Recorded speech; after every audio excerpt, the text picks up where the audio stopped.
जब लग गुरु मिले न सांचा, तब लग गुरु करो 10 पांचा। क्या गुरु बदल सकते हैं? क्या गुरु बदलने से पाप लगता है? आध्यात्म के इस मैदान में आखिर सही गुरु कौन है? गीता जी में वर्णित तत्वदर्शी संत कौन है?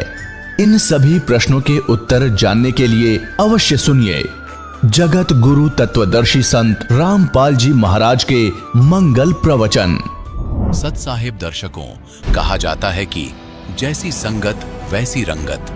अगर संगत अच्छे लोगों की मिल जाए तो उनके नेक विचार व्यक्ति की जिंदगी को बदल कर रख देते हैं। और बात आध्यात्मिक मार्ग में की जाए तो सच्चे संत के संग से और उनकी शिक्षाओं को अपने जीवन में उतार लेने से मनुष्य का अनमोल जीवन परिवर्तित हो जाता है। ऐसी ही एक जीवन परिवर्तन की सच्ची कहानी है फरीदाबाद हरियाणा के भगत सिंह जी की। पहले तो ये पारंपरिक मनमानी पूजा साधना ही करते आ रहे थे, जिससे इनकी जिंदगी पर कुछ ज्यादा प्रभाव नहीं पड़ा। एक दिन एक व्यक्ति ने विश्व के एकमात्र सच्चे संत रामपाल जी महाराज जी के सत्संग प्रवचन चलाए हुए थे, जो भगत सिंह जी ने भी सुने। संत जी द्वारा उजागर किए गए सृष्टि रचना के प्रमाण और उनके नेक विचारों ने भगत सिंह जी की जिंदगी को भी प्रभावित किया। इन्हें अपने जीवन में न केवल आध्यात्मिक लाभ मिले, बल्कि उनके पूरे परिवार को शारीरिक लाभ भी मिले। इनकी बेटी को लाइलाज रोग कैंसर के लक्षण थे, जो कि अब बिल्कुल स्वस्थ है, और पारिवारिक कलह समाप्त होने के साथ ये नशे से भी मुक्ति पा चुके हैं। अब सुनिए भगत सिंह जी की जुबानी उनके जीवन परिवर्तन की यह प्रेरणादायक कहानी। सर नमस्कार। सर नमस्कार। सर क्या नाम है आपका? सर मेरा नाम भगत सिंह है। सर कहाँ से आए हैं आप?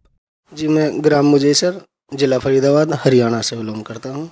सर संत रामपाल जी महाराज जी से नाम दीक्षा कब लिया आपने? सर मैंने 2015 अक्टूबर में संत रामपाल जी महाराज से नाम दीक्षा ग्रहण की। संत रामपाल जी महाराज जी से नाम दीक्षा लेने से पहले आप क्या भक्ति साधनाएं करते थे? सर संत सतगुरु रामपाल जी महाराज की शरण में आने से पहले मैं अन्य देवी देवता भक्तों राम, कृष्ण, हनुमान, शेरावाली सभी और पितर जो श्राद्ध निकालने सभी पूजाएं करता था, जो हमारे बुजुर्ग करते आए थे। सर आप संत रामपाल जी महाराज जी से कैसे जुड़े? सर 2015 में हमारे कॉलोनी में एक आदमी किराए पर रहने के लिए आए, किराएदार। वो रात को अकेला था, सिक्योरिटी गार्ड था। रात को मेरी दुकान थी तो मेरी दुकान में ही आके वो सोता था सर। तो वो सत्संग चलाता रहता और मैं वो सत्संग सुन के एक बात बहुत इम्प्रेशन मेरे पे हुआ, तो मैंने संत रामपाल जी महाराज के शरण में आने का फैसला कर लिया। सर ऐसी कौन सी बातें आपको सत्संग में सुनने को मिली जिससे आपको लगा कि संत रामपाल जी महाराज जी से नाम दीक्षा लेनी चाहिए? सर सत्संग हम सुन रहे थे कि ब्रह्मा विष्णु महेश के माता पिता, समझ लो कि सृष्टि रचना चल रही थी। और मैंने आज से पहले हम काफ़ी मंदिरों में, मतलब कि रामेश्वरम तक भी ये दास गया था, लेकिन कभी भी हमें ये सब किसी गुरु ने नहीं बताया। तब मैंने वो सृष्टि रचना सुनी और मैंने उसी समय ये सुना जो है निश्चय कर लिया कि मुझे परमात्मा की शरण में जाना है। सर देखिए, कोई भी व्यक्ति जब किसी संत को अपना गुरु बनाता है तो कोई ना कोई रीजन जरूर होता है। उद्देश्य चाहे आध्यात्मिक लाभ प्राप्त करना हो या फिर मानसिक लाभ प्राप्त करना या फिर चाहे भौतिक लाभ प्राप्त करना। सर आपका क्या उद्देश्य था संत रामपाल जी महाराज जी से नाम दीक्षा लेने का, और आपको क्या क्या लाभ प्राप्त हुए? सर सबसे बड़ा लाभ तो हमें आध्यात्मिक लाभ, जैसे मैंने बताया कि सृष्टि रचना जैसे कि हमने कभी किसी से नहीं सुना था। और रही बात शारीरिक लाभ की, तो सर मैं बता दूं कि मैं पहले बहुत नशे करता था। दारू, गांजा, भांग, शराब जितने भी हैं टोटल नशे दास किया करता था। संत रामपाल जी की शरण में आने से पहले सबसे पहले तो मुझे एक लाभ ही होगा, नशे छूट गए। उसके बाद भगत जी आ जाते हैं। लाभ देखा जाए तो ये कि पहले आर्थिक स्थिति, तो जब नशा करेगा आदमी तो अपने आप ही डमाडोल होनी है, लेकिन परमात्मा की रजा रही और आर्थिक लाभ भी मुझे काफ़ी होने लगे। 2-3 कमरे भी बना दिए, दुकान भी पक्की बना दी, परमात्मा ने रजा करी। संत रामपाल जी शरण में आने के बाद भी मेरी भगतमती ने नाम नहीं लिया था। वो अन्य देवी देवता की पूजा जो है करती रही थी और उनको भूत प्रेत का ये ऊपरी चक्कर भी था। लेकिन महाराज जी की शरण में आई 17 में, तो उनका सबसे बड़ा ये लाभ हुआ कि उनका ऊपरी चक्कर जो है ख़त्म हो गया। वो शरण में आई, नाम उपदेश लिया। उस समय जब हम आए थे तो असुर निकंदन रमेनी, राक्षसों का नाश करने वाली आरती जो है चल रही थी, और हमने आए और वो आरती के समय ही 5 मिनट में ही थोड़ा खेला कूदी हुई, उसके बाद बिल्कुल एकदम स्वस्थ हो गई। उसके बाद अभी तक उसे कोई ऐसी परेशानी नहीं हुई है। और जी, मेरी एक 10 साल की लड़की थी, उसको एक यहाँ पे सर फोड़ा हुआ, तो डॉक्टरों ने कहा कि रिपोर्ट तो बाद में आएगी, लेकिन यह है कि इसको लगता है लंबी बीमारी है, कैंसर जैसे कह देते हैं कि इसको कैंसर की संभावना है। तो मैं शाम को घर गया तो वो बोलने लगी, पापा मुझे मरना नहीं है। मैंने कि बेटा ऐसी क्या बात होगी जो क्या नाम है आप एकदम से ऐसा कह रही हो। वन की मैं आज डॉक्टर के यहाँ मम्मी लेके गई थी हॉस्पिटल में, तो डॉक्टरों ने कहा कि इसको एक कैंसर जैसी बीमारी है हमें लगता है। तो मैंने कि हमें मरना नहीं है। मैंने कि बेटा आपको कुछ नहीं होगा, चलो मालिक के समय। मैंने आए और परमात्मा से उनको नाम दीक्षा दिलाई। और भगत जी जब हम रिपोर्ट लेने के गए तो उसमें कुछ ऐसी बीमारी नहीं आई, और वो फोड़ा नाम लेते ही वहीं के वहीं अपने आप 3 दिन में अपने आप बैठ गया। ना कोई दवाई ना कोई गोली ली भगत जी। सबसे बड़ा लाभ ये भी हुआ हमें। सर देखिए, ये हिंदुस्तान है, यहाँ पर ज्ञान देने वालों की कमी नहीं है। इतने सारे धर्मगुरु हैं, हम कह सकते हैं कि हजारों लाखों धर्मगुरु हिंदुस्तान में ज्ञान देने के लिए बैठे हैं, लेकिन समाधान किसी के पास नहीं है। सर क्या आपको ज्ञान के साथ साथ संत रामपाल जी महाराज जी ने समाधान भी दिया? जी हाँ, बिल्कुल सर, मुझे ज्ञान के साथ साथ समाधान भी मिला। जो हमारे मन में जो प्रश्न आए उनके तुरंत के तुरंत हमको जवाब या तो हमारे भक्त लोगों ने या हमें सत्संग के माध्यम से बिल्कुल तुरंत मिला। सर आप उन लोगों को क्या कहना चाहेंगे जो लोग चाहते हैं कि वो नशा छोड़ दें? कोई नहीं चाहता कि किसी के घर में कलह हो, लेकिन लाजमी है कि जो लोग नशा करते हैं, पारिवारिक कलह उनके घर में बहुत ज्यादा हो जाती है, वो लोग चाहकर भी नशा नहीं छोड़ पाते। उन लोगों को आप क्या कहना चाहेंगे, वे लोग नशा कैसे छोड़ सकते हैं? सर जी, मैं उन लोगों को यही संदेश देना चाहूँगा कि मैं खुद नशा मुक्ति केंद्र में भी रह के आया था, लेकिन वहाँ जाने के बाद भी मेरा नहीं नशा छूटा। लेकिन सतगुरु संत रामपाल जी महाराज की शरण में आने के बाद मेरा नशा छूट गया। तो कृपया संत रामपाल जी महाराज की शरण में आएँ और अपना कल्याण कराएं। बहुत बहुत धन्यवाद। सत साही। दर्शकों, अभी आपने सुने संत रामपाल जी महाराज से दीक्षा प्राप्त करके सुखी हुए भक्त के अनुभव। अब देखिए जगत गुरु तत्वदर्शी संत रामपाल जी महाराज के मंगल प्रवचन।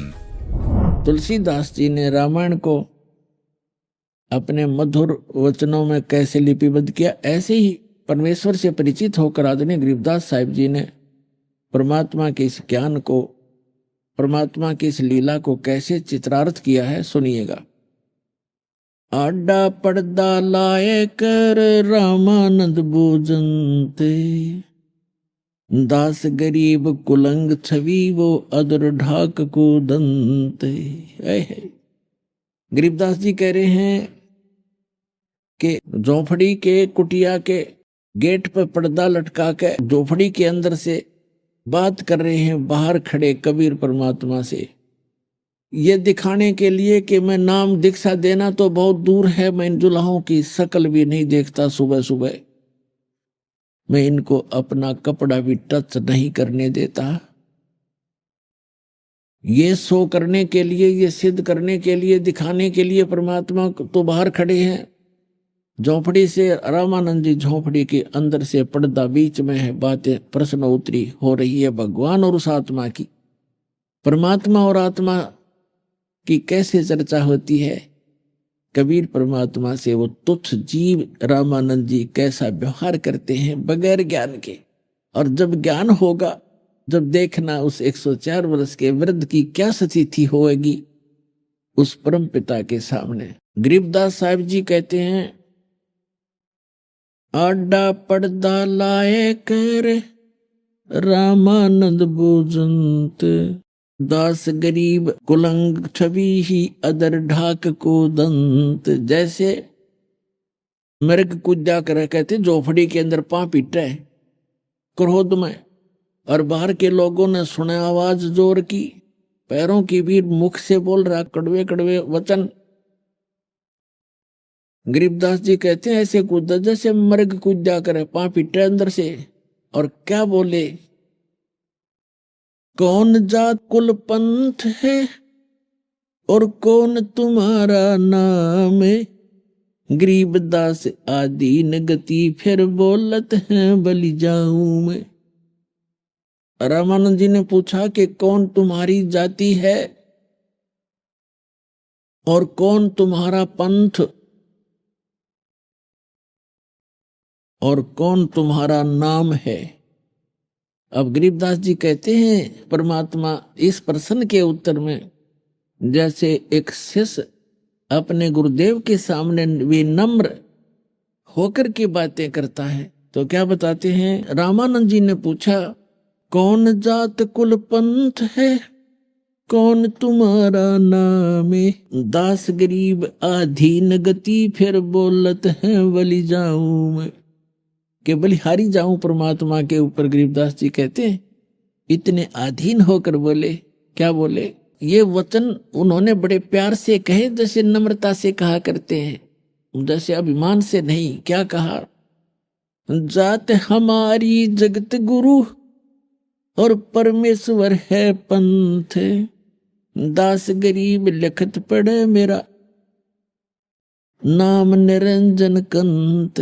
अब ये रामानंद जी जितने भी ऋषि महर्षि थे, ये इस परमात्मा को ब्रह्म को ही निरंजन कहा करते थे। वैसे इसका सही नाम ज्योत निरंजन है। निरंजन का अर्थ होता है माया रहित परमात्मा, निरंजन। अब हम गलती से इस काल को निरंजन मान रहे थे, ये है ज्योत निरंजन, ज्योति निरंजन, माया सहित ये भगवान स्वामी है। और ये वास्तव में निरंजन अर्थ का होता है परम पिता का। लेकिन जैसे यहां ब्रह्म बोलते हैं, ब्रह्म, और ब्रह्म को ही ये संपूर्ण परमात्मा मानते, वैसे ब्रह्म शब्द पर्याप्त है। ब्रह्म का अर्थ ब्रह्म कहो, प्रभु कहो, स्वामी कहो, राम कहो, खुदा कहो, गॉड कहो, अल्लाह कहो। लेकिन इनकम्प्लीट ब्रह्म भी है, इसलिए पूर्ण ब्रह्म कहना पड़ता है। यहाँ के लोक वेद में ब्रह्म ही सुप्रीम पावर प्रसिद्ध हो रहा था, तो यहाँ परमात्मा कहते हैं कि मैं ही वो ब्रह्म हूं, परमात्मा हूं। रामानंद जी इस बात से घने दुखी हो गए। एक दानक का लड़का, दानक जुलाहे का बालक अपने आप को भगवान कहता है, इसको शर्म नहीं आती, फिर गालियां देनी शुरू कर दी रामानंद जी। अब परमात्मा क्या बताते हैं, जात हमारी जगत गुरु परमेश्वर है पंथ, दास गरीब लिखत पढ़े मेरा नाम निरंजन कंत। कंत माने मालिक, पति, दुल्हा। मैं सारी सृष्टि का स्वामी हूं, सारी सृष्टि का पति हूं, वो निरंजन हूं। और जात, मेरी जाति पूछते हो तो मैं जगत गुरु हूं, सारी सृष्टि को ज्ञान देने के लिए अब आया हूं। और मेरा पंथ पूछते हो, जैसे कोई विष्णु पंथी है, यानी विष्णु जी के ही मार्ग को, उसकी विधि को बताने वाला, उसकी भक्ति विधि, उसके ज्ञान से परिचित। कोई शंकर पंथी है, शिव का उपासक। जैसे कोई ये ब्रह्मा कुमारी पंथी है, और कोई इस राधा स्वामी पंथी है। तो उन पंथी का अर्थ होता है, पंथ का अर्थ होता है आप किस परमात्मा के ज्ञान का प्रदर्शन करते हो, पथ प्रदर्शन करते हो। तो परमात्मा कहते हैं मेरा पंथ पूछता है तो मैं परमेश्वर के पंथ को बता रहा हूं, उसके मार्ग को बताने के लिए आया हूं, उसके पाने की विधि बताने आया हूं। वो तो स्वयं ही थे। अब जैसे श्रीमद् भगवद गीता अध्याय नंबर 15 के श्लोक नंबर 1 से 4 और 16-17 में तकरीबन सृष्टि रचना का कंसेप्ट क्लियर हो जाता है। जैसे आपको अभी दिखाया था, उल्टा लटका हुआ संसार रूपी वृक्ष, ऊर्ध्व मूलम अधः शाखम अश्वत्थम प्राहु अवम छंदासी यस्य प्रणानी ये तम वेद स वेदवित। उल्टा लटका हुआ संसार रूपी वृक्ष है, ऊपर को जड़ है, नीचे को तीनों गुण रूपी शाखा है, और पत्ता आदि इसके संसार है। पत्ते ही जो जीव जंतु समझो। तो इसको जो जानता वो तत्वदर्शी संत है, इसके सारे भाग विभाग जानता है। फिर बताया है कि 15वें अध्याय के 16-17 में 3 पुरुष बताए, एक सरपुरुष, एक अक्षर पुरुष। सरपुरुष तो ये ईश कहो, सरपुरुष कहो, ईश कहो। अक्षर पुरुष आपको बता दिया वो तना है, और सरपुरुष उसकी डार है। तो अक्षर पुरुष कहो या ईश्वर कहो, ईश, ईश्वर। और तीसरे नंबर का 8वें अध्याय के प्रथम श्लोक में अर्जुन ने पूछा कि आप जी ने 7वें अध्याय के 29वें श्लोक में जिस तत्ब्रह्म की जानकारी दी है कि उसको जानने के बाद प्राणी केवल जरा और मरण से छूटने का ही प्रयत्न करता है, इस संसार की किसी वस्तु की डिमांड नहीं करता। तो 8वें अध्याय के प्रथम मंत्र में अर्जुन ने पूछा किम तत्ब्रह्म, वो तत्ब्रह्म क्या है। 8वें अध्याय के 3 श्लोक में गीता ज्ञानदाता कहता है वो परम अक्षर ब्रह्म है। तो गीता अध्याय नंबर 15 के श्लोक नंबर 1 से 4 में सभी विभाग बताए हैं और 16-17 में बताया है कि 3 पुरुष हैं। एक सरपुरुष, सरपुरुष को ईश कहते हैं, ये केवल 21 ब्रह्मांड का स्वामी है, प्रभु है, मालिक है। और दूसरे को अक्षर पुरुष को ईश्वर कहते हैं, ईश्वर यानी ईश से श्रेष्ठ, इस ब्रह्म से नेक्स्ट पर ब्रह्म, अक्षर ब्रह्म भी कहते हैं इसको। और तीसरे नंबर का जो परम अक्षर ब्रह्म है उसको परमेश्वर कहते हैं। ईश, ईश्वर यानी इस ईश से श्रेष्ठ, और परमेश्वर उस ईश्वर से भी श्रेष्ठ, परम श्रेष्ठ, ईश्वर से भी परम यानी परमेश्वर, वो तीसरे नंबर का यानी ओवरऑल कंट्रोलर। तो परमात्मा अपने को छुपाकर अपनी महिमा आप ही बता रहे हैं कि जाति हमारी जगत गुरु और परमेश्वर है पंथ, दास गरीब लिखत पढ़ो मेरा नाम निरंजन कंत। अब रामानंद जी घने दुखी हो गए इस बात से, अज्ञानता के कारण के छोटा सा बालक धानक का, एक जुल्हाई का बालक और अपने आप को भगवान बताता है, तो गुस्से आकर गालियां मंड गए, गालियां लगे देने। रे बालक सुन दुर्बुद्धि घटमट तन आकारे, दास गरीब दर्द लगा जब हो बोले सृजनहारे।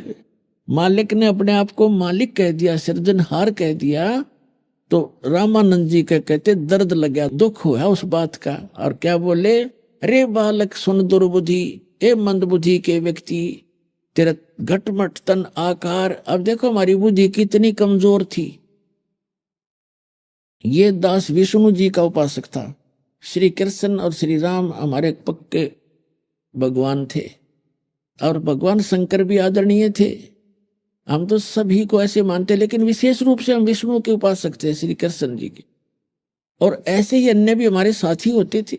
तो जब कभी डिस्कस करते थे, कोई पूछता था कि समाधि लगाता है, मैंने किसी संत ने बताया मैं समाधि लगाता हूं, और भगवान आपने देखा? अके नहीं, भगवान तो निराकार है, वो दिखाई थोड़ा ही देता है, वो तो निराकार है, केवल प्रकाश दिखता है। कुछ तो सुनी सुनाई के और एक आध दिन दिख भी जाता होगा, तो प्रकाश भगवान नहीं है, वो तो भगवान का प्रकाश है। तो कहने का भाव ये है, यहां रामानंद जी भी उसी दुर्बुद्धि से ग्रस्त था।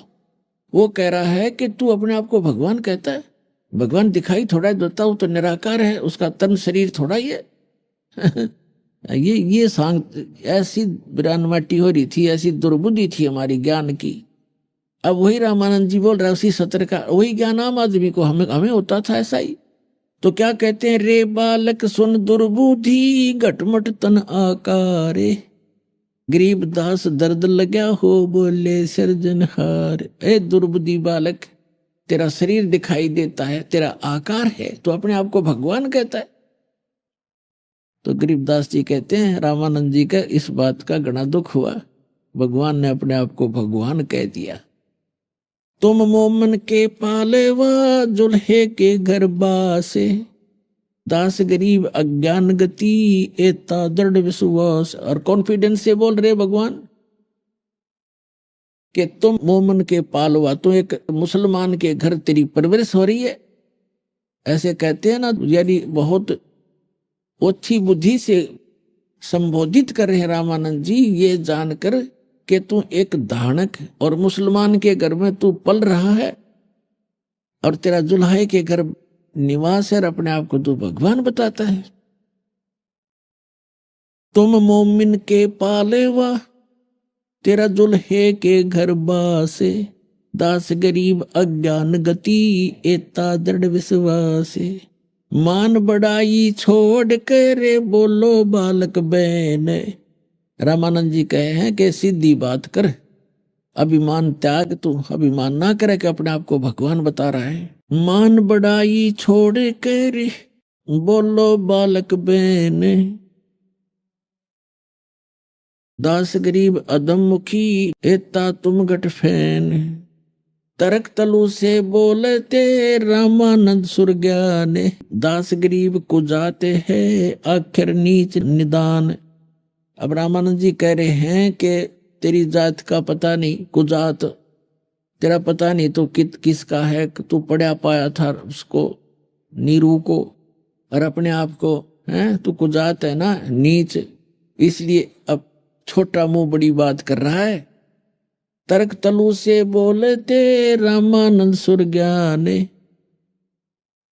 दास गरीब कुजात है आखिर नीच निदान। ये शब्द रामानंद जी कह रहे हैं कि आखिर ना तो नीच जात का, इसलिए छोटा मुंह बड़ी बात बकवास कर रहा है, अपने आप को भगवान कह रहा है। परख नरक तो को नहीं तू नीच कुलीन कुजात, दास गरीब अकल बिना तैजे कही क्या बात। बिना दिमाग के तने यह बात क्या कह दी, अपने आप को भगवान कह रहा है।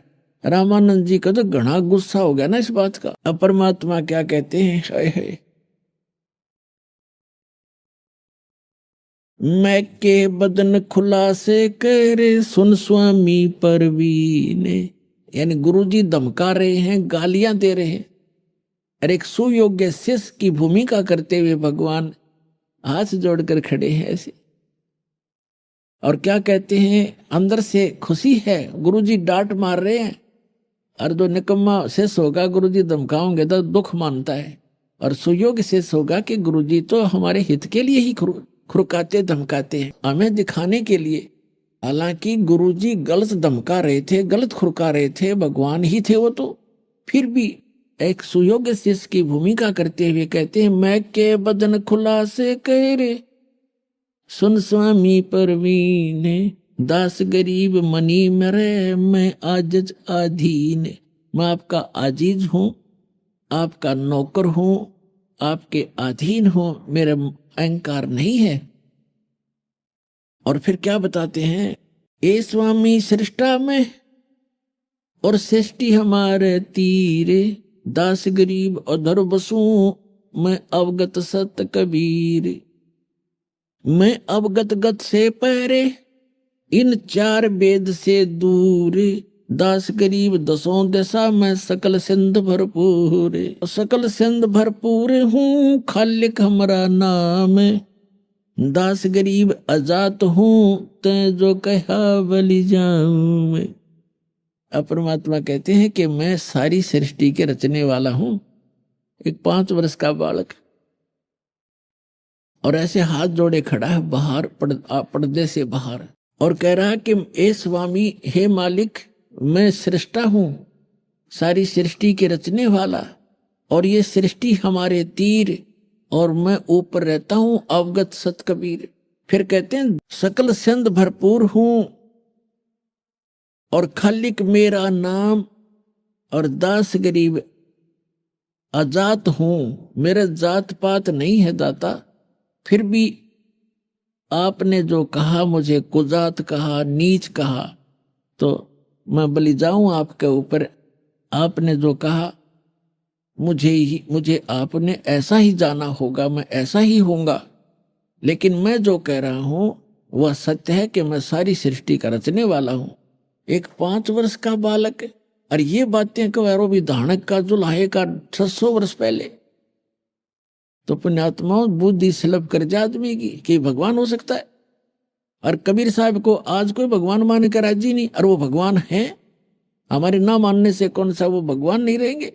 एक लाल कोई किसी को पहचान नहीं, हर कोई ये कि ये करोड़ रुपए का है एक छोटा सा कंचा, और कोई नौकर मैं तो नहीं मानता। उसके ना मानने से लाल की कीमत नहीं समाप्त होगी, लेकिन वो उसके व्यवहार में नहीं है, उसको उसका जानकारी नहीं है, तो उसकी अपनी ही अज्ञानता का ये परिणाम है।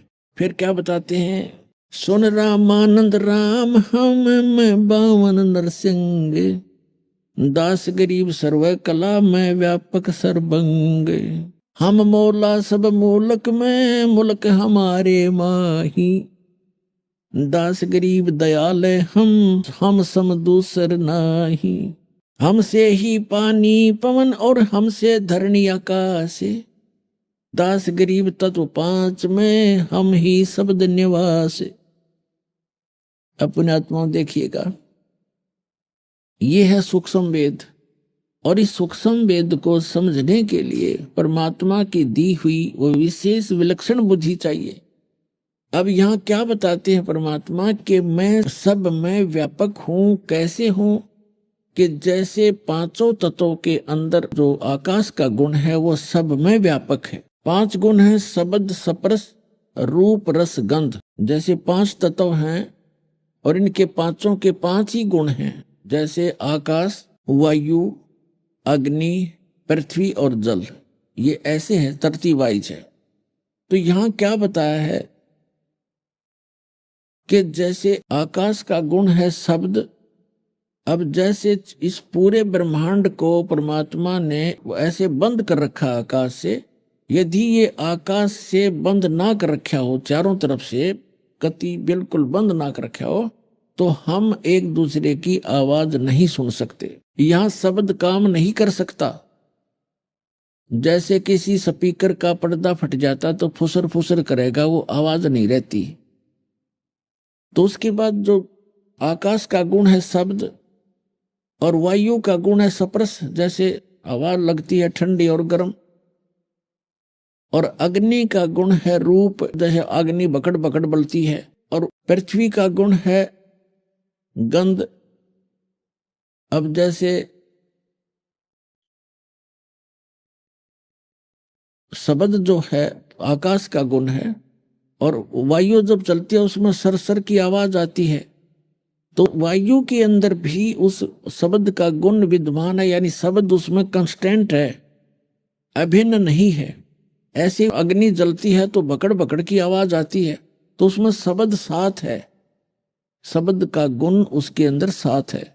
और पृथ्वी का डला जैसे उठाकर हम पटकते हैं, उसकी आवाज आती है, तो पृथ्वी के साथ है, उसमें भी विद्यमान है वहां पर भी। और वापस जल को ऊपर से डालते हैं, तड़ तड़ की आवाज आती है, तो उसमें भी शब्द साथ है। तो कहने का भाव यह है परमात्मा कबीर साहब का कि मैं ऊपर रहता हूं, लेकिन मेरी शक्ति पूरे ब्रह्मांडों में, जैसे शब्द सब में व्यापक है आकाश का गुण, ऐसे मैं सब में मेरी शक्ति साथ विद्यमान है, और उस मेरी शक्ति से ही सब ब्रह्मांड और सब ये जीव क्रियावान है। परमात्मा ये समझाना चाहते, क्या कहते हैं? हमसे पानी पवन है, हमसे धरणी आकाश है, गरीबदास तत्व 5 में हम ही शब्द निवास।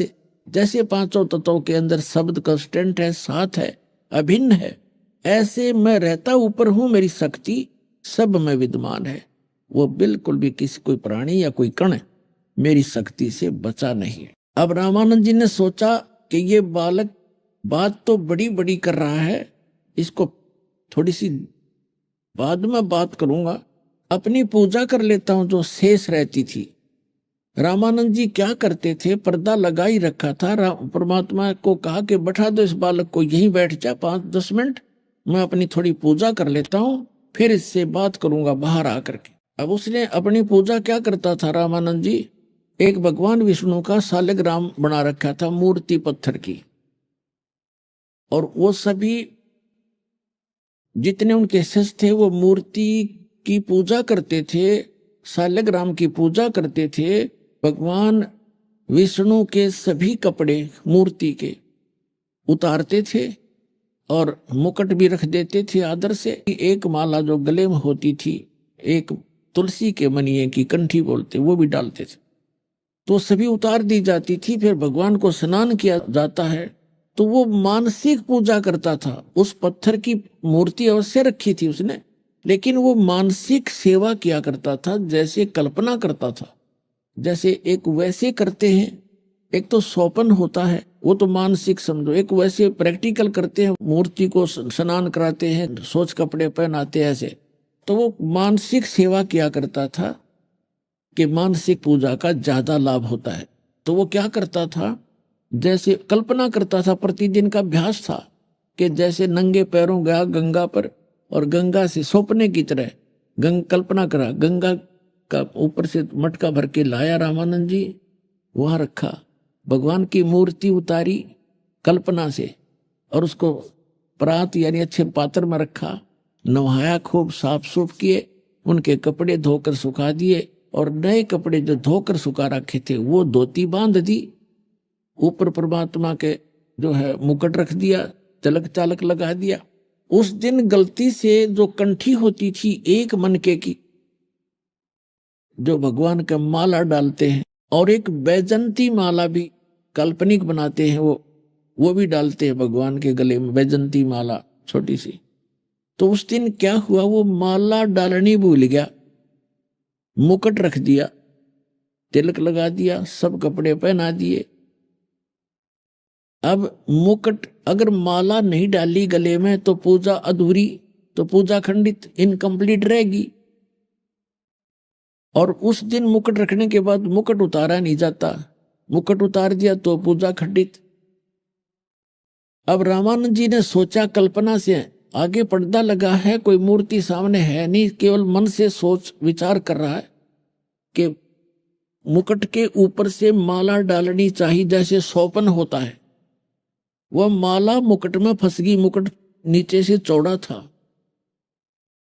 आगे नहीं जा सकी। तो रामानंद जी बड़े चिंतित हुए, माला हाथ में लिए, जैसे कल्पना कर रही हूं, हाथ में लेकर चिंतित हैं और कोस रहे हैं अपने आप को कि आज मेरे से कौन सी गलती बन गई, अपने जीवन में प्रथम बार आज मेरी पूजा खंडित हुई है। हे भगवान, मुझसे कौन सी गलती बन गई, आज मेरा क्या होगा। आजीवन मैंने इतनी सतर्कता से साधना की, आज मेरा कौन सा पाप आगे अड़ गया। तो परमात्मा कबीर जी बाहर खड़े कह रहे हैं कि ए स्वामी जी, इस माला की गांठ खोल लो, धागे की गांठ खोल लो, गांठ खोल के फिर गले में डाल के फिर गांठ लगा दो। ये मुकुट उतारना नहीं पड़ेगा आपको।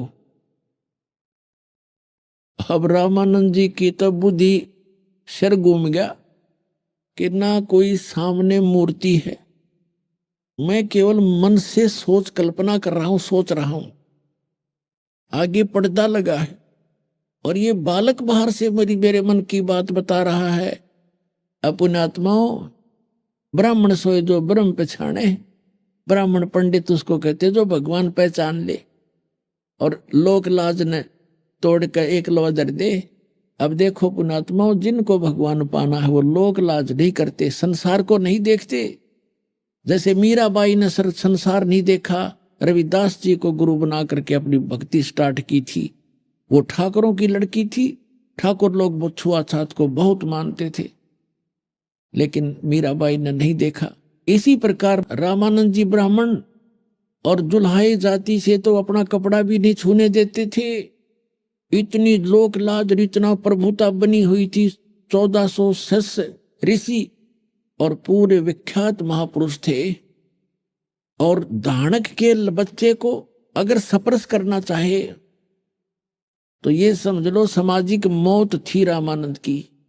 समाज से वो कति रिजेक्ट हो जाना था, उससे ब्राह्मण लोग बात नहीं करना था। लेकिन सामने भगवान खड़ा था।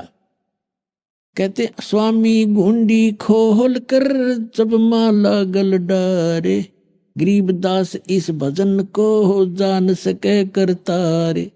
रामानंद जी को परमात्मा ने कहा कि स्वामी जी इस माला के धागे की गुंडी खोल ले और फिर गले में डाल के दोबारा गांठ लगा दे।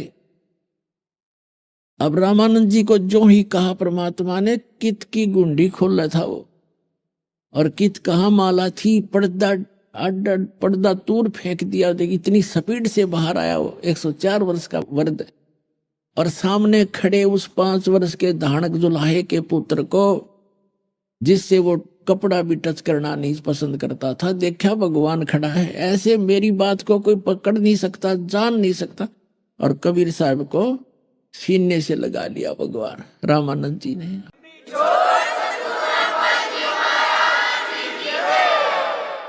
कहते हैं वक्त पड़े सौदा करे और बाढ़ में पड़ो यू ज्ञान।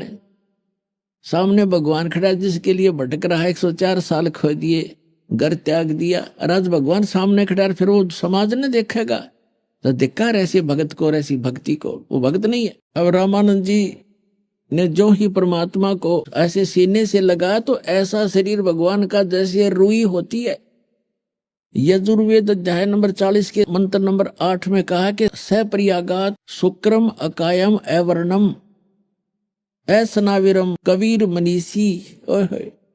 वो परमात्मा कबीर जो यहाँ आते हैं विद्वान रूप में, यानी जगत गुरु रूप में, तत्वदर्शी संत के रूप में, वो परमात्मा वैसे सबसे पहला देहधारी है और उसका शरीर शुक्रम अकायम है। उसका शुक्रम माने माता पिता के बीज से बना हुआ, वो शुक्र से बना हुआ हमारे जैसा 5 तत्वों का शरीर नहीं है जो माता पिता के बीज से बनता है।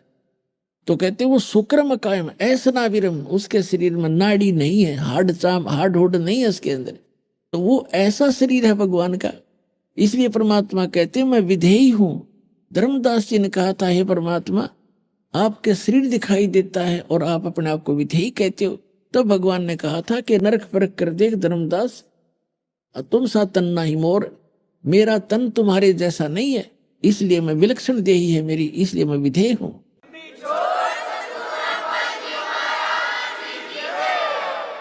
अब जो ही रामानंद जी ने कहा कि ये तो दीक्षा तुम दई ये मान ली मन मोरे, गरीबदास तुम कोमल पुरुष हमरा बदन कठोर।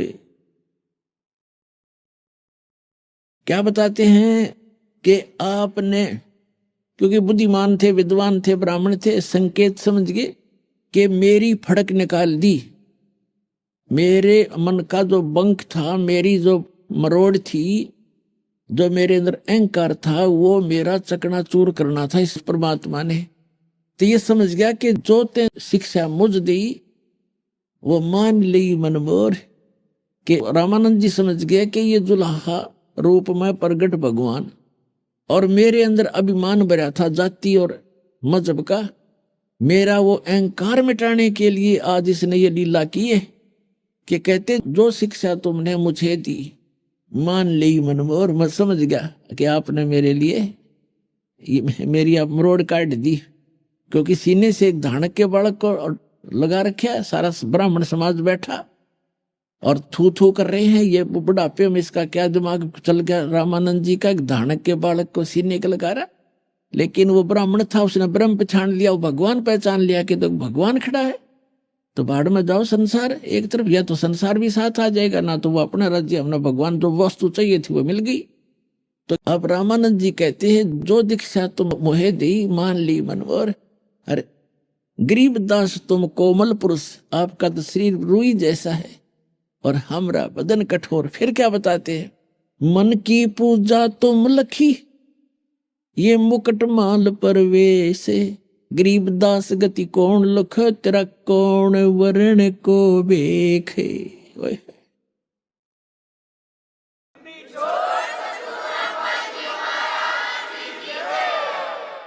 तो रामानंद जी कह रहे हैं कि भगवान आपने कैसे पहचाने कोई, आप किस तो वेशभूषा में खड़े हो और किस वर्ण में प्रकट हो, जुलाहा वर्ण में, और कैसे खड़े हो आप भगवान, आपको कैसे पहचान सकते हम तुझ बुद्धि जीव।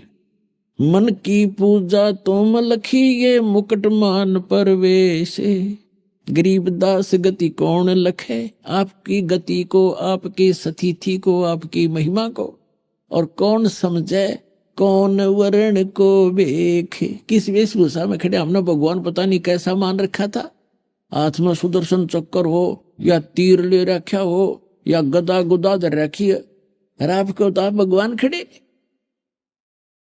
अपना आत्माओं ये भूल हमारा वर्षों से पड़ी हुई है, युगों से। अब ये भूल इसी समय में मिटनी है, अगर किसी की मिट जाता है, और अभी मोक्ष होना है। ये इस कलयुग का ये पीक टाइम है, प्राइम टाइम है।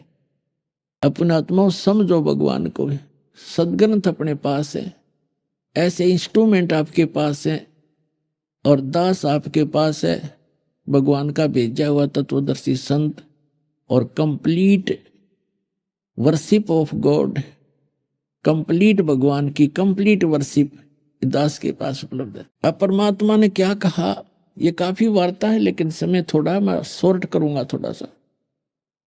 अब ये सारा कुछ हो गया, वो जितने वहां बैठे थे सिर फिरे उठ कर चले गए, ब्राह्मण जितने नकली थे, असली ब्राह्मण रह गया भगवान के पास।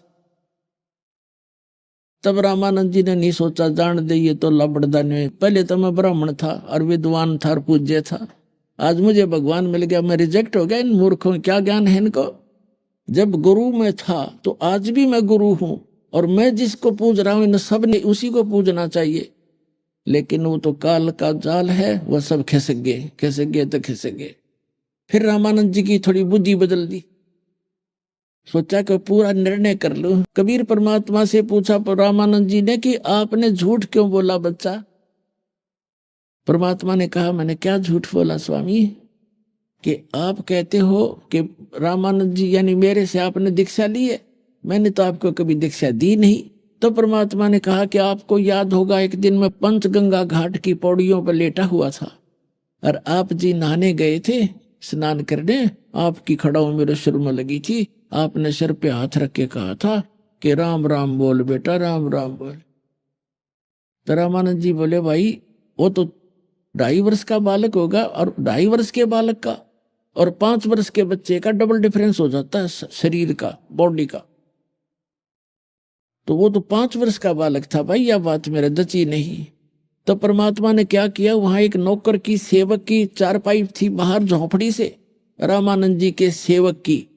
तो परमात्मा एक रूप में 5 वर्ष के बालक में तो सामने खड़े हैं और एक दूसरा रूप बना के उस चारपाई के ऊपर लेट गए खटिया पर, कहा कि देखो स्वामी जी ऐसा था, मैं ऐसा था ना।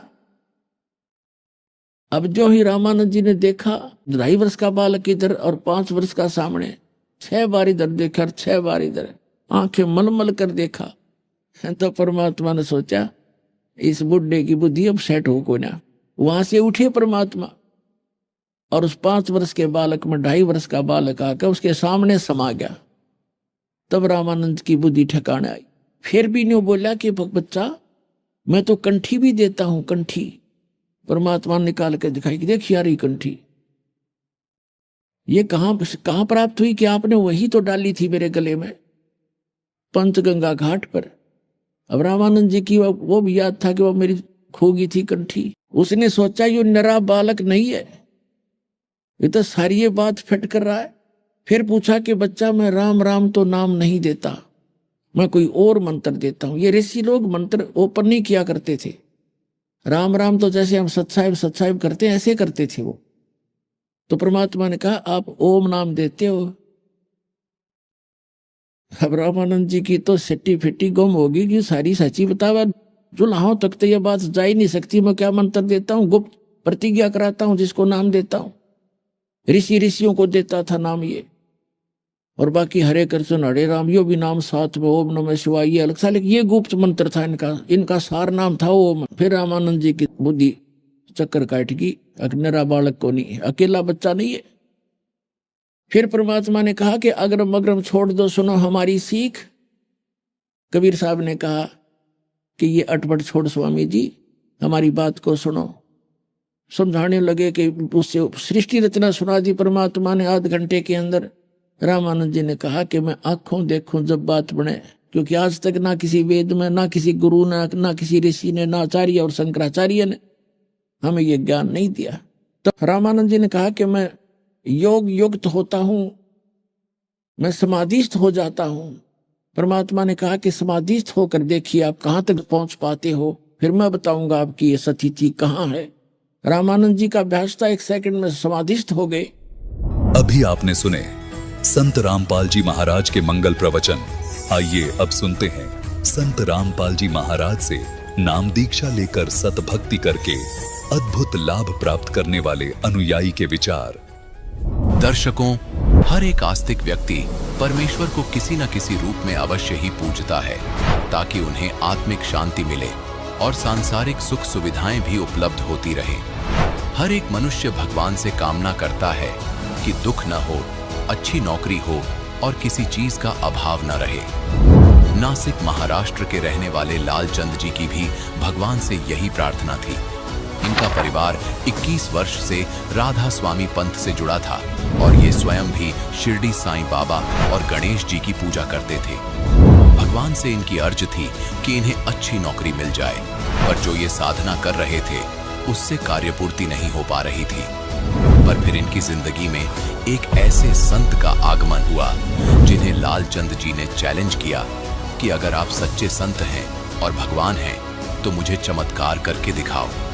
और कहते हैं ना, भगवान के शब्दकोश में असंभव शब्द नहीं है, वो जो चाहे 100 कर सकते हैं। उसी समर्थ भगवान ने लालचंद जी की इच्छा पूरी करके वो चमत्कार कर दिखाया, जिसे देख ये भी आश्चर्यचकित थे। आज उन्हें सच्चे संत की असीम कृपा से इन्हें नौकरी मिल चुकी है और एक्सीडेंट में जीवन रक्षा भी हुई है।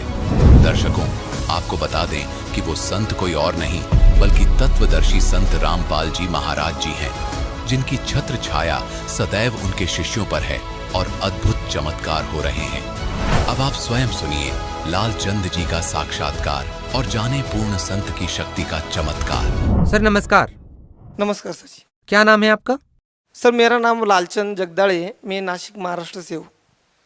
सर संत रामपाल जी महाराज जी से नाम दीक्षा आपने कब ली? सर मैंने संत रामपाल जी महाराज से नाम दीक्षा सन 2014 में 14 जुलाई को ली। संत रामपाल जी महाराज जी से नाम दीक्षा लेने से पहले आप क्या भक्ति साधनाएं करते थे या आपके परिवार वाले क्या भक्ति साधना करते थे? सर मैं संत रामपाल जी महाराज की शरण में आने से पहले मेरा परिवार मतलब मेरे माता और पिता, जो मेरा जन्म भी नहीं हुआ था तब से मेरे माता पिता 31 साल से राधा स्वामी संत जो है वहाँ पे और माँ ठाकुर सिंह महाराज की भक्ति करती थी। और मैं तो सभी देवी देवताओं की पूजा करना, जैसे कि सबसे ज़्यादातर मैं साईं बाबा को बहुत मानता था। मैं साईं बाबा की हर साल पदयात्रा में जाना और गणपति जो बोलते हैं महाराष्ट्र में गणेश भगवान, उनकी जो साधना थी मैं वो ज़्यादा करता था। उनका एक भी उपवास में छोड़ता नहीं था। सर जैसा कि आपने बताया कि आपका परिवार 30 साल से राधा स्वामी पंथ में संत ठाकुर सिंह जी महाराज जी से नाम दीक्षा लेकर के भक्ति कर रहा था। आप भी देवी देवताओं की भक्ति कर रहे थे, गणपति जी को मानते थे और साथ ही साथ साईं बाबा जी की पद यात्रा निकलती है, उन सभी यात्राओं में आप शामिल होते थे। यहाँ तक कि आपने व्रत उपवास भी किए। सर आप इतनी सारी भक्ति कर रहे थे और आपका परिवार भक्ति में लगा हुआ था, तो फिर आप लोगों ने संत रामपाल जी महाराज जी से नाम दीक्षा क्यों ली? क्योंकि सर इतनी साधना करने के बाद भी मैं जब मेरे दोस्तों के साथ शिरडी जाता था तो मेरे बाकी के दोस्त कोई मतलब जो चीज़ें करनी नहीं चाहिए भक्ति मार्ग के लिए वो सब करते थे, मतलब बीड़ी शराब कुछ भी खाना वो सब करते थे और उनको भी कुछ भी लाभ मिलते रहते थे। और मैं एकदम बिना चप्पल के वहाँ पे जाता था, फिर भी मेरे पैरों में बड़े बड़े फोड़ आते थे। मैं परेशान हो गए थे कि मैं साईं बाबा को कहता था कि अगर आप इतना इनको लाभ दे रहे हैं, ये तो सब कर रहे हैं, तो मेरे साथ ऐसा गलत क्यों? तो मैंने सोचा कि मतलब यहाँ पे कुछ तो गलत हो रहा है। और उसके बाद मेरे बड़े भाई की शादी जम रही तो हमको एक पंडित जी ने कहा कि आप एक काम करो, आप नासिक में जो त्र्यंबकेश्वर है वहाँ पे एक उनकी पूजा करवाओ, फिर उनकी शादी जम जाएगी। फिर बाद में ऐसा हुआ कि मेरे बड़े भाई और माता पिता जी ने उन्होंने ऐसे सोचा कि अपने 2 पैसे बच जाएंगे, इसलिए उन्होंने हमारे जलगांव की तरफ एक आमलर में एक महादेव जी का मंदिर है, वहाँ पे वो साधना कर ली, वहाँ पे वो पूजा करवा दी। लेकिन फिर भी उसकी 6 महीने बाद तक उसकी शादी नहीं जमी। फिर मेरे मन में आया कि ऐसा क्यों? क्योंकि अगर महादेव भगवान उधर है तो फिर आमलर में भी होंगे, जलगांव में भी होंगे, नासिक में भी, तो वही भी ऐसा कैसा? ये तो नहीं होना चाहिए। फिर आप संत रामपाल जी महाराज जी से कैसे जुड़े? तो सर तब मेरे मन में ख्याल आया कि हम लोग कुछ गलत कर रहे हैं। तो सर उसी टाइम हमारे मामा हैं, वो जो संत रामपाल जी महाराज के शिष्य बने थे, उन्होंने संत रामपाल जी महाराज के सभी सत्संग देखने शुरू किए। वो हमारे घर में आए, उन्होंने सभी सत्संग देखते देखते मुझे भी कहने लगे कि भाई तू एक काम कर, तू भी ये देखते जा, ये तो मोक्ष का मार्ग है। तो मैं उनको कहने लगा कि तुम कुछ भी लेके आते हो, ऐसा कहा मोक्ष भिक्ष, ये तो सब बकवाद है, बाबा लोगों की चाल है, आप तो कुछ भी बता रहे। लेकिन उन्होंने नाम दीक्षा लेने के बाद मेरी माँ से कहा, मेरी माँ ने भी नाम ली। फिर मैंने मेरी माँ से इतना प्रखर विरोध किया कि मैंने मेरी माँ को 2 टाइम का खाना भी घर में मुश्किल कर दिया जब उन्होंने संत रामपाल जी महाराज जी से नाम लिया। लेकिन एक दिन मैंने मामा मुझे बोले कि भाई तू खुद तो सही भक्ति नहीं कर रहा, कम से कम तू जो तेरी माँ सही भक्ति कर रही है वो तो कर। तो मैंने उनसे कहा कि मेरी माँ अगर सही भक्ति कर रही है, अगर संत रामपाल जी महाराज आप बोलते कि ये सही भगवान है, इनका प्रमाण दिया है कि यही भगवान है, ये सब कुछ कर सकते हैं, तो आपके संत रामपाल जी महाराज क्या मुझे नौकरी दिला सकते हैं? मैं सिर्फ 12वीं पढ़ा हूँ, मैं तो बहुत थक गया हूँ, बहुत जगह पे घूम के आया, मुझे तो कोई पूछता भी नहीं। और मुझे पता है कि अगर मैं कल इंजीनियर भी बन जाऊंगा तो कल फिर भी मेरे मन जैसे नहीं होगा। तो क्या मेरे को आपकी संत रामपाल जी महाराज कहीं पे नौकरी लगा सकते, गवर्नमेंट में लगा सकते?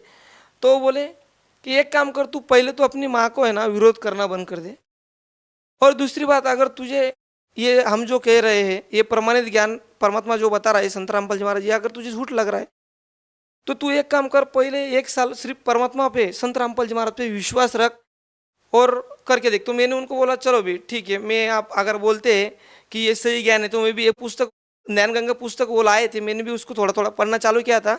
तो मैंने कहा कि चलो भाई हम भी पढ़ के देखते हैं। मैंने उनको कहा फिर कि मामा मैं एक काम करता हूँ, मैं सिर्फ 1 साल तक ये भक्ति करूँगा, अगर आपके संत रामपाल जी महाराज ने मुझे 1 साल के अंदर कहीं पे गवर्नमेंट जॉब में नहीं लगा दिया, क्योंकि मेरी घर की परिस्थिति इतनी ख़राब है कि मेरे को 2 टाइम का, सुबह अगर घर में मेरे माँ बाप जाते हैं काम को तो शाम को मुझे क्या मिलेगा खाने को, ये मैं सोच में गिर जाता हूँ। तो क्या आपके संत रामपाल जी महाराज मेरे सब दुख निवारण कर सकते हैं, मुझे नौकरी लगा सकते हैं? वो मुझे बोले कि सब कुछ कर सकते हैं, क्योंकि वो पूर्ण परमात्मा है, और वो भी मैं कह रहा हूँ इसलिए नहीं, वो हमारे सभी जो धर्म के शास्त्र है उसमें लिखा है। तो मैंने कहा भाई चलो इस बार मैं तुम्हारा सुनता हूँ, और मैं उनके साथ आश्रम में 14 जुलाई 2014 को गया और संत रामपाल जी महाराज जी उनसे दीक्षा ली। सर, जैसा कि आपके मामा जी के बीच आपकी जो बातें हो रही थी, तो हम कह सकते हैं कि एक शर्त लगी थी, या फिर हम कहें कि परीक्षा लेने के लिए संत रामपाल जी महाराज जी से नाम दीक्षा ली, और आपकी ये शर्त थी कि संत रामपाल जी महाराज आपको गवर्नमेंट जॉब दिला देते हैं तो आप मान लेंगे कि संत रामपाल जी महाराज भगवान हैं, और आपने ये सोच करके संत रामपाल जी महाराज जी से नाम दीक्षा ले ली। तो आपके मामा जी ने आपको विश्वास दिलाया था कि नाम दीक्षा लेने के बाद आपको 100% जो आप चाहते हो मिलेगा। तो आपकी क्या वो इच्छाएं पूरी हुई? हाँ सर, ये मेरी सभी इच्छाएं पूर्ण हुई, क्योंकि इसका कारण है जब मैंने मेरे मामा को कहा कि अगर ये भक्ति मार्ग में आने के बाद सही साधना आप जो कह रहे हैं ये साधना मैंने संत रामपाल जी महाराज से लेकर की, अगर फिर भी मुझे कोई लाभ नहीं हुआ तो मैं ये भक्ति छोड़ दूंगा। लेकिन मैंने संत रामपाल जी महाराज से जब नाम दीक्षा ली, तब संत रामपाल जी महाराज ने मुझे ये नाम देने के बाद मैंने 3 महीने तक इस भक्ति को किया, और 3 महीने बाद में संत रामपाल जी महाराज से मैं आश्रम में मिलने के लिए गया। तो जब वो सभी भक्तों को आशीर्वाद देने के लिए आ रहे थे तो मैंने उनको कहा, वो पास आए और मैंने बोला कि अगर आप सही भगवान है, सभी कहते हैं, मैंने भी मान लिया है, लेकिन मेरे को कुछ चमत्कार दिखाओ कि आप पूरे परमात्मा हो। अगर मैं भक्ति भी कर रहा हूँ, आपको लगता है कि ये सच्चा भगत है, ये भगत है, तो मेरे को चमत्कार दिखाओ परमात्मा। तो संत रामपाल जी महाराज मेरे पास आए और हंसे और मेरे सिर के ऊपर हाथ रखा। तो मेरे को ऐसा लगा जैसे कि मेरा अंग पूरा एकदम ढीला हो गया, सभी मेरे टेंशन दूर हो गए, ऐसा लगा। और उस टाइम मैंने संत रामपाल जी महाराज को नमस्कार किया और वहाँ से मैं पीछे आया। तो बस 10 मिनट बाद मेरे बड़े भाई का मुझे फ़ोन आया। उसने मुझे कहा कि भाई तू ज़रा 2-4 दिन पहले हरियाणा से रिटर्न चला, क्योंकि तुझे एक बम्बई हाईकोर्ट से एक ऐसी पोस्ट है, उसके लिए कॉल लेटर आया है, तू अगर जल्दी आएगा तो अच्छा होगा। तो मैंने जल्दी से जल्दी वहाँ से निकला, परमात्मा को दंडवत किया, शाम का भोजन किया और रात की गाड़ी से मैं वहाँ से निकला। तो उसके 1 महीने बाद मेरा जो बॉम्बे हाईकोर्ट महाराष्ट्र में है, तो वहाँ पे मैं सिलेक्ट हो गया। तो वहाँ पे मैं सिलेक्ट हो गया, सभी टेस्ट में मैं सिलेक्ट हो गया, क्योंकि मैं तो पहली बार तो यही डर गया था कि 40,000 लड़के थे, इन लड़कों में सिर्फ मैं 12वीं पास लड़के क्या कर सकता हूँ।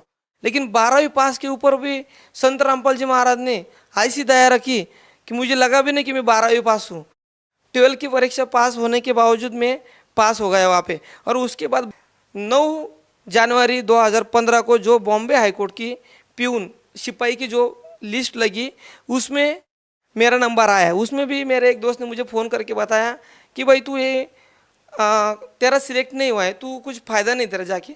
तो मैं ज़रा डर गया कि ऐसा कैसे होता है, क्योंकि संत रामपाल जी महाराज ने मुझे सामने चमत्कार दिखा है, वो तो गलत नहीं होगा। तो उसके 8 दिन बाद मैं थोड़ा 8 दिन तक नाराज़ रहने लगा। फिर मेरी माँ ने मुझे कहा कि बेटा क्या हुआ है। तो मेरी माँ से मैंने कहा कि जो लिस्ट लगी थी माँ, उसमें मेरा नाम नहीं है। तो माँ ने कहा ऐसा तो नहीं हो सकता, तू एक बार कर, फिर से उस लिस्ट को चेक कर। तो मैं उस लिस्ट को चेक करने के लिए गया। तो मैंने 2 बार लिस्ट को चेक करने के बाद भी मुझे उस लिस्ट में अपना नाम दिखा नहीं, और मैं बहुत नाराज़ हो गया, रोया, बहुत रोया। और संत रामपाल जी महाराज से प्रार्थना की कि सतगुरु रामपाल जी महाराज, आप तो हर एक जीव के ऊपर दया करो, तो मेरे ऊपर भी दया करो। तो मैंने संत रामपाल जी महाराज से ऐसी प्रार्थना करने के बाद बस 10 मिनट बाद मैंने उसी लिस्ट को देखा, तो मेरा उस लिस्ट में 35 नंबर पे नाम आया और मैं उस पोस्ट के लिए पात्र बन गया। 40,000 जो फॉर्म आए थे लड़के थे, उनमें से मैं 35 नंबर पे सिलेक्ट हो गया। ये सदगुरु रामपाल जी की हिदायत थी कि जो मैं उस लिस्ट में सिलेक्ट हो गया। उसके बाद सर जी ये तो हुआ अपना मतलब आर्थिक लाभ, जिससे मेरे परिवार में थोड़ी परिस्थिति अच्छी हुई, लेकिन इससे बड़े बड़े लाभ मुझे और संत रामपाल जी महाराज का ज्ञान अच्छे से समझने लगा। मैं उनके सत्संग सुनने लगा। तो मैं मुंबई में जॉब कर रहा था, तो मुंबई में तो सभी को पता ही है कि लोकल में बहुत सी मतलब आदमी की परेशानियाँ रही थी। तो मैं लोकल में से एक दिन ट्रैवलिंग कर रहा था, तो भारी भीड़ के कारण मैं उस लोकल में से बाहर गिर गया। तो उस टाइम में जब प्लेटफॉर्म में इतनी स्पीड से लोकल भाग रही थी CST की तरफ, मैं वाशी से खड़ा था और मैं गिर गया। तो मुझे ऐसे लगा और सभी को लगा कि अब तो ये मर ही गया, अब तो ये कट जाएगा। लेकिन जब मैं नीचे गिरा तो मुझे ऐसे लगा कि मुझे कोई उठा रहा है, और मैं 2 मिनट तक मुझे ऐसे लगा कि अब तो मैं खुद मर गया, क्योंकि मेरे अंदर कुछ ताकत नहीं थी। मेरे परमात्मा से, संत रामपाल जी महाराज से अरदास की ये मालिक संत रामपाल जी महाराज, आज ये क्या हो गया, मैं कैसे गिर गया आज। बस उसी टाइम मेरे अंदर शरीर में ऐसी प्रेरणा हुई कि सभी लोग देखते रह गए और चिल्लाने लगे कि अरे उठा उठा। उनके पहले, वो आने से पहले ही मैं उठ के खड़ा रह गया और अपने कपड़ों को ऐसे झटका, बस जो धूल थी वो झटक ली, और उसके बाद वाले लोकल पकड़े और उसी दिन ड्यूटी पे भी गया। ये संत रामपाल जी महाराज की ही दया थी कि उस दिन में मुझे उन्होंने जीवन दान दिया। उसके बाद एक बार मैं मनमाड़ से मुंबई के लिए जा रहा था, तो ट्रेन में मैं ज़रा कॉर्नर पे ही खड़ा था भारी भीड़ के कारण। तो कुछ लोगों में हाथापाई हो गए, तो उन्होंने हाथापाई में मुझे ढकल दिया। तो मैं उस दिन बड़े बड़े लोखंड पे जो प्लेटफॉर्म से आगे थे, पटरी जो जिसे कहते हैं ना, उस पे जोर से गिरा। तभी भी RPF TC सभी जोर जोर से भाग के आए और उनको लगा कि अभी चलो भाई ये तो मर ही गया होगा। तो जब वो मेरे पास आते तो मैं उनके सामने खड़ा रहा, और उनके सामने मैंने जब मुझे तभी वैसी फीलिंग हुई, वैसा लगा कि मुझे संत रामपाल जी महाराज खुद आकर वहाँ से उठाया। उस टाइम मुझे ये खरोच तक आई नहीं। उसी टाइम मैंने परमात्मा का नाम लिया, और उसके बाद से मुझे समझ में आ गया कि बस अगर इस धरती पे पूर्ण संत है तो सिर्फ संत रामपाल जी महाराज ही है। क्योंकि ये सिर्फ संत रामपाल जी महाराज नहीं बताते कि इस धरती पे अगर कोई संत है या फिर कोई उनके जो कुछ अनुयायी होंगे वो नहीं बताते। ये तो हमारे जो शास्त्र है ये बताते हैं कि आज धरती पे सिर्फ पूर्ण संत रामपाल जी महाराज ही है जो हमें मोक्ष दे सकते हैं। सर मैं तो वैसे प्रॉपर नासिक से हूँ, लेकिन मेरी जॉब मुंबई हाईकोर्ट में लगी थी, तो मैं अप डाउन करके या फिर और आर्थिक थोड़ी सी परेशानी से परेशान हो गया था। तो मैंने संत रामपाल जी महाराज यहाँ पे संत रामपाल जी महाराज के आश्रम में फ़ोन किया। वहाँ पे बताया कि मेरी ऐसी प्रॉब्लम है, मेरी 2 साल से ट्रांसफ़र के लिए एप्लीकेशन, लेकिन कुछ प्रोसेस नहीं, सब जीरो है, तो क्या होगा। और बस उसके 1 महीने बाद ही संत रामपाल जी महाराज की दया से मेरी नासिक जिले में ट्रांसफ़र हो गई। आज मैं अपने जिले में ही अपने घर से सिर्फ 8 किलोमीटर पे अपनी जॉब कर रहा हूँ। सर आप भगत समाज को क्या संदेश देना चाहेंगे? सर मैं भगत समाज को संदेश तो नहीं सकता, लेकिन उनके ये दास मतलब विनती करेगा कि अगर इस धरती पे कोई पूर्ण परमात्मा है तो सिर्फ संत रामपाल जी महाराज है, और ये बाकी के लोग नहीं कहते। ये हमारे घरों में शास्त्र है जिनको हमने आज तक कभी खोला नहीं, वो कह रहे। इतना ही कि हमें जो बाकी नकली जो गुरु बता रहे उनके वो जो पढ़ रहे धर्म ग्रंथ हमारे, उसी में परमात्मा बताया कि ये संत रामपाल जी महाराज इस धरती पे आए, वही पूर्ण परमात्मा है और वही हम सबको मोक्ष दिला सकते हैं। बस इतना मैं कहना चाहूँगा। जी धन्यवाद। नमस्कार सर जी।